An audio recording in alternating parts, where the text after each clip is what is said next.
մենք հատուկ ժամկետ կամ հետաձգելու միջնորդություն ժամկետ ծանոթանալու տեսանկյունից եմ ասում, չենք ներկայացնելու ոչ էլ նման միջնորդություն ելնելով Նարեկ Կարապետյանի դիրքորոշումից։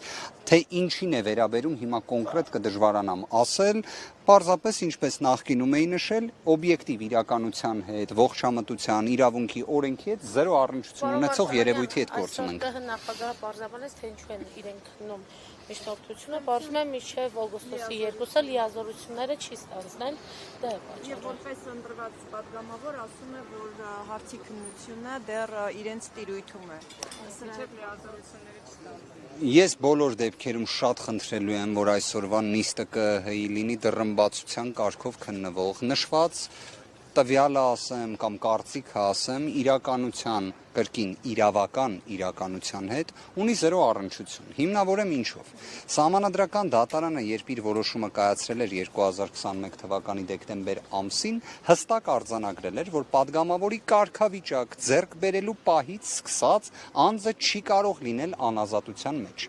Ոչ թե օգտագործվել էր լիազորությունների ստանձնում եզրույթը, այլ падգամավորի կարգավիճակ եզրույթը։ Падգամավորի կարգավիճակը տրվում է վկայականով եւ համապատասխան արձանագրությամբ։ Այսօր մենք արդեն ստացել ենք օրինակ Դավիթ Ղազինյանի վկայականը, որտեղ ինչ է գրված, հարգելի գործընկերներ, ազգային ժողովի падգամավոր։ Հետևաբար կարգավիճակը այլևս այս պահից սկսած 15:30-ից սկսած հստակ է։ Հետևաբար ինչպես կարող է կենտրոնական ընտրական հանձնաժողովը անձի անձնական ազատությանը վերաբերող հարց քննի։ Չի կարող։ Ես հակասություն բնավ չեմ տեսնում։ Ազգային ժողովի։ Տեսեք, խնդիրը հետևյալն է։ Ազգային ժողովի падգամավորները օժտված են լրացուցիչ անձեռմխելիությամբ։ Բոլոր մեր հայրենակիցները ունեն անձնական ազատության անձեռմխելիություն։ Падգամավորները լրացուցիչ անձեռմխելիություն ունեն։ Դրա հաղթահարման ճանապարհը ազգային ժողովն է։ Դուք կարող եք ասել, թե այս մի քանի օրերի ընթացքում ինչ պետք է տեղի ունենա, հարգելիներս, ազգային ժողովի падգամավոր ընտրվում են խիստ սահմանափակ թվով անձինք։ Հետևաբար նման խնդիր չի կարող առաջանալ։ Ինքնին նման խելագարության կանխավարկածով իրավիճակները չեն դիտարկվում։ Եվ դրա համար է հենց նաև սահմանադրական դատարանը օգտագործել падգամավորի կարգավիճակ եզրույթը, ոչ թե լիազորությունների ստանձնում եզրույթը։ Այստեղ ինչ-որ երերուն վիճակ չի եւ իրավաբանի մեկնաբանության հարց չի, հա։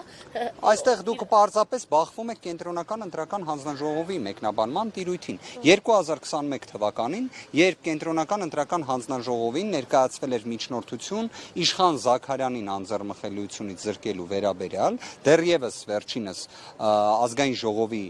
գումարման падգամավոր չէր հանդիսանում, այսինքն լիազորությունների ստանձնումը դեռևս տեղի չէր ունեցել, կենտրոնական ընտրական հանձնաժողովը պարզապես վերադարձրել էր նշված միջնորդությունը։ Եվ դատախազությունը կրկին այդ միջնորդությունը, ինչպես Նարեկ Կարապետյանի դեպքում է տեղի ունենում, չէր ներկայացրել։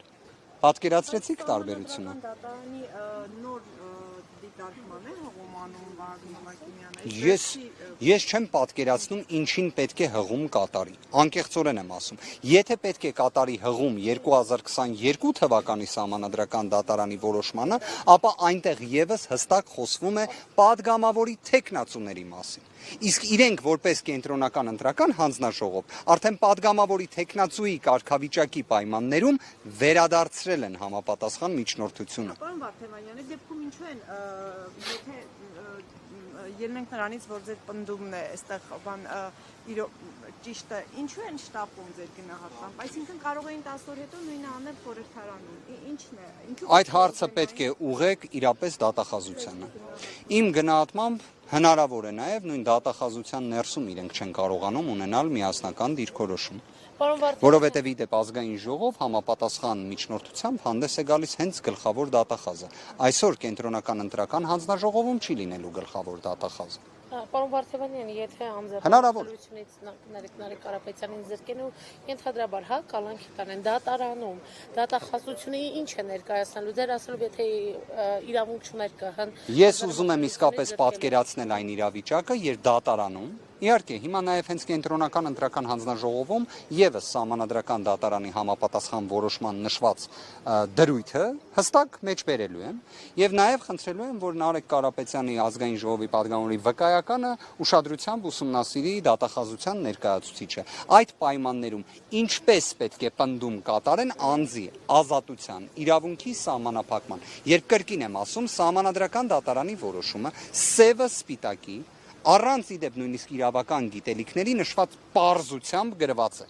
որ եթե անձը ձեռք է բերել ազգային ժողովի падգամավորի կարգավիճակ, ոչ թե լիազորությունների ստանձնում, այլ կարգավիճակ, չի կարող լինել անազատության մեջ, բացառությամբ ազգային ժողովի կողմից համապատասխան համաձայնությամբ։ Հիմա այս որոշումը նաև պրոյեկտվում է Դավիթ Ղազինյանի պարագայի վրա, ճիշտ եմ հասկանում, թե ոչ։ Թե արդեն այնտեղ Դավիթ Ղազինյանի պարագայում մի հատ խոչընդոտ կա, որը հստակ տեսնում եմ, որ որոշակի մարտավարություն է եղել դատախազության, այնպիսի արագությամբ գործը ուղարկեցին դատարան, որ մենք հիմա այս պահին չունենք պաշտոնյա, որը Դավիթ Ղազինյանի վկայական ազգային ժողովի падգամավորի տեսնելով կարող է վերացնել վերջինիս կալանքը, որովհետև վարույթ իրականացնող մարմին չկա։ Քննիչը նախաքննության ավարտ էր հայտարարել։ Դատախազը, ով ունենալով պարտականություն պայմանականորեն սպասելու մինչև կենտրոնական ընտրական հանձնաժողովի նիստի ավարտը հաստատում է մեղադրական եզրակացությունը, կարծես երևի մի քանի րոպեների ընթացքում եւ ուղարկում է դատարան։ Հիմա այս պահին հսկող դատախազ չկա, վարույթ իրականացնող մարմին չկա եւ չկա դատավոր, ով կարող է հիմա խափաման միջոցի հարցը Դավիթ Ղազինյանի լուծի։ Հետաքրքիր հանգամանք էլ նշեմ, Դավիթ Ղազինյանի դեպքում մենք նաեւ միջնորդություն էինք ներկայացրել, որ վերջինս հարցաքննվի։ Պատկերացրեք, Դավիթ Ղազինյանին կալանավորել են եւ այս ողջ ընթացքում որևէ վարույթային գործողություն չեն կատարել։ Այսինքն ոչ հարցաքննել են, ոչ առերեսում են արել։ Մենք քննիչին միջնորդում ենք, որ նախաքննության ավարտ հայտարարելով, երբ մեզ տրամադրվում է նման հնարավորություն, հարցաքննեն Ղազինյանին կամ առերեսում կազմակերպեն։ Ոչ մեկն են անում, ոչ մյուսը։ Դուք պատկերացրել եք մի քրեական գործ, հիմնավորեցին հետեւյալ կերպ, որ արդեն մեղադրական եզրակացությունը կայծակնային արագությամբ ուղարկել են դատախազություն։ Դատախազությունն էլ իր հերթին աննախադեպ արագությամբ մուտք է անում դատարան։ Դատարանում ինչ է, որպես ցույց Մենք հիմա տեսնում ենք հետեւյալը, որ դատարանը, հակակոռուպցիոն դատարանը, կոնկրետ այն դատավորը, ում կմակագրվի Դավիթ Ղազինյանի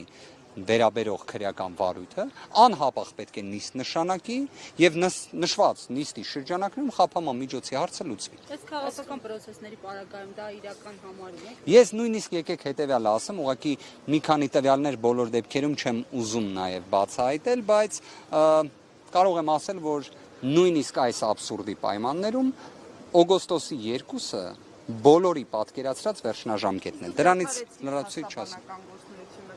Դե որքանով որ նկատում եք դեռևս կարգավիճակ եւ լիազորությունների ստանձնում հասկացությունները տրհովված են, հետեւաբար դեռևս ես հանդես եմ գալիս որպես փաստաբան։